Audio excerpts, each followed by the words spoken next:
undas ang pag-alala natin sa ating mga mahal sa buhay na pumayapa na dito sa mundong ibabaw. Yan ikukwento ko sa inyo dito sa ating mga kakwento, sa kwentong may kwenta, sa My Journal in Motion, Love, Life, me, myself, and I dito sa Alexander YouTube channel. Kaya kung hindi pa kayo nakasubscribe, subscribe na kayo para parati kayo updated sa aking mga ganap. Ngayong buwan ng undas o yung pag-aalala nga natin sa ating mga mahal sa buhay, haluan natin ang pag-aalala natin sa ating mga mahal sa buhay na sumakabilang buhay na ay parati natin panalangin na mataimtim, na matawid nila ang buhay na walang hanggan. Miski naman din tayo, diba?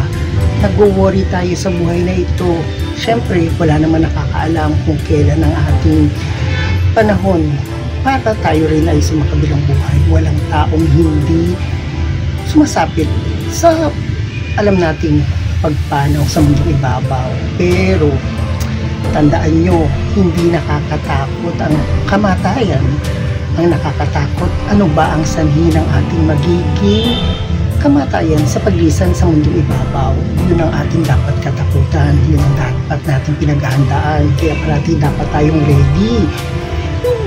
Bang sabi nga natin, parati tayong nakakapit sa paong may kapal na siyang lumalang sa atin.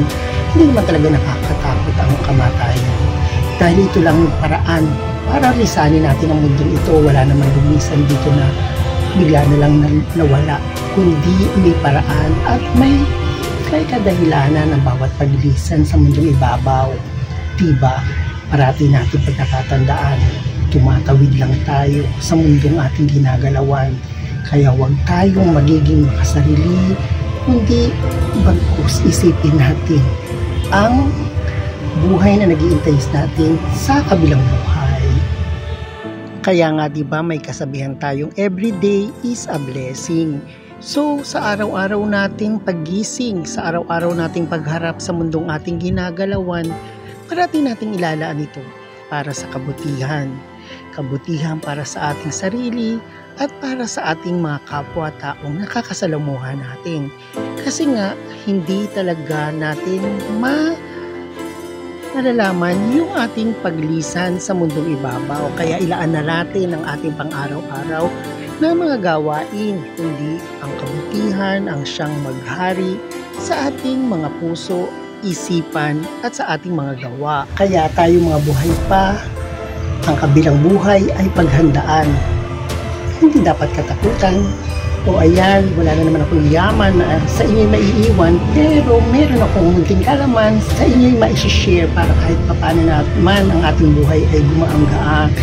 O ayan, be safe this undas. Dapat parati tayong manalangin para sa ating mga minamahal ngayong panahon ng ating pag-aalala sa kanila sa kabilang buhay.